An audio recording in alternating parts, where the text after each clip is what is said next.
Bonjour, bonsoir. Bienvenue sur cette page ou sur cette chaîne. Amen. Alors, nous sommes dans le thème de la prospérité financière et spirituelle. Amen. La fois dernière, nous avons vu l'importance de la gestion. C'est-à-dire être un bon gestionnaire, un bon économe. Ok? Ne pas être un économe infidèle. C'est-à-dire être des personnes qui dilapident de l'argent ou qui gaspillent tout l'argent. Amen. Aujourd'hui, nous allons voir aussi l'importance de l'épargne. L'épargne ou de mettre en réserve de l'argent pour une quelconque situation qui pourrait nous arriver ou même pour investir. Amen. Donc, pour cela, nous allons voir un passage dans le livre de Proverbes, chapitre 20, verset 21. Allons lire le verset. Alors, autant pour moi, c'est chapitre 21, verset 20, qui dit: des précieux trésors et de l'huile sont dans la demeure du sage, mais l'homme insensé les engloutit. Point. Ça, c'est la version Lue Seconde. Et j'aimerais aussi vous partager la version Semeur. Je lis la parole de Dieu dans la version Semeur. Elle dit: dans la demeure d'un homme sage, on trouve des précieux trésors et des réserves d'huile, mais l'insensé dilapide ce qu'il a. Mais l'insensé dilapide ce qu'il a. Dans la maison d'un sage, on trouve des précieux trésors, de l'huile en réserve, mais l'insensé dilapide ce qu'il a. Amen. Alors, comme vous avez vu, on vient de partager un texte qui est beaucoup parlant, qui nous donne beaucoup de réflexion. Ça nous amène à comprendre combien il est important de mettre de l'argent en réserve, d'épargner avec vraiment sagesse pour une prospérité. Amen. Donc, ce sera cela le titre de cette vidéo. Oui, épargner avec sagesse pour la prospérité personnelle ou aussi voilà, pour investir. Amen. Alors, comme la Bible nous fait comprendre, elle nous invite à aller prendre des instructions vers la fourmi. Amen. Proverbe 6:6 nous fait comprendre que la fourmi, elle économise durant l'été et en hiver, elle n'a pas besoin de sortir et aller se chercher de quoi à manger parce qu'elle a un réserve. Elle a de quoi à se nourrir durant les moments difficiles.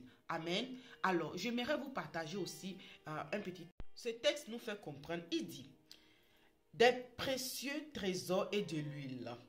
Le sage sait épargner, gère ses biens et les fait fructifier. Donc, une personne sage sait mettre en réserve et il investit pour pouvoir en avoir plus. Amen.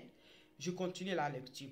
Sans les dilapider par des dépenses infructueuses, par des dépenses inconsidérables, par des dépenses inutiles. Amen. Il s'enrichit donc. Donc, ça veut dire, il met de côté pour pouvoir s'enrichir aussi, ou aussi pour pouvoir investir. Donc, il ne dilapide pas ses biens. Amen.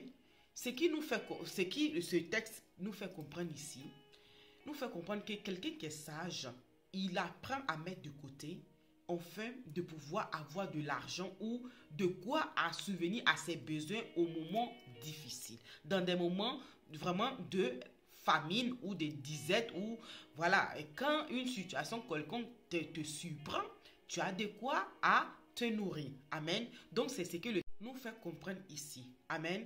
Donc, ici, ça nous fait montrer toute la sagesse de cette personne qui ne dépense pas, que ce soit une personne ou une femme qui ne dépense pas son argent, ça dit ses revenus dans des futilités, dans des habits précieux ou dans des manteaux précieux qui n'ont pas de sens, qui ne sont pas, qui n'ont pas de valeur au fait, qui sont peut-être des choses que, voilà, ça t'apporte à rien. Amen. Mais celui qui met en réserve, il est celui qui s'enrichit parce qu'il épargne pour les moments difficiles où il est investi. Amen.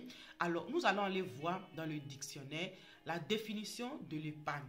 Allons lire le texte. Larousse nous fait comprendre mise en réserve une somme d'argent. Une somme d'argent qui n'est pas utilisable pour consommer. Donc, ça veut dire cet argent, tu l'économises pour ne pas le consommer comme tu veux, pour ne pas le dilapider comme tu veux. Mais c'est une somme d'argent que tu mets en réserve, en épargne, au moment des situations difficiles. Voilà, cette épargne économique vient en ton aide. Ou bien, tu le mets de côté pour un projet, pour t'acheter une maison, pour t'acheter une voiture, même pour une situation sanitaire où tu as besoin de l'argent, tu as cette épargne qui va te vraiment dépanner. Ça va t'aider au fait. Donc, comme je l'avais mentionné tout à l'heure, Dieu nous invite à aller prendre des instructions vers la fourmi qui est très sage. Elle n'a pas de patron, mais elle comprend qu'il faut qu'elle économise durant l'été parce qu'en hiver, elle ne pourra pas sortir. Donc, lorsque tu gagnes de l'argent, il faut économiser, il faut épargner avec sagesse. Amen. Et il y a un homme qui disait que pour avoir une bonne somme d'épargne ou pour vraiment être quelqu'un qui épargne bien, il faut avoir 6 fois ton salaire que tu gagnes actuellement dans ton compte. Cela veut dire que tu es une personne qui épargne 6 fois le salaire que tu prends chaque fin du mois. Ça dit, pourquoi 6 fois? Ça dit, si tu perds ton travail, au moins tu as une couverture de 6 mois comme minimum.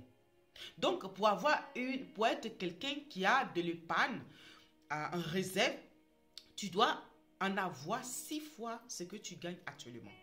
Donc, que le Seigneur nous aide à être des personnes qui mettent en réserve, à être des personnes qui économisent pour des moments difficiles ou même pour un projet. Amen. Mais que cela vienne avec la sagesse divine, avec la sagesse de Dieu, afin de prospérer financièrement et aussi d'être vraiment libre financièrement. Amen. Et donc, c'était ça le partage du jour.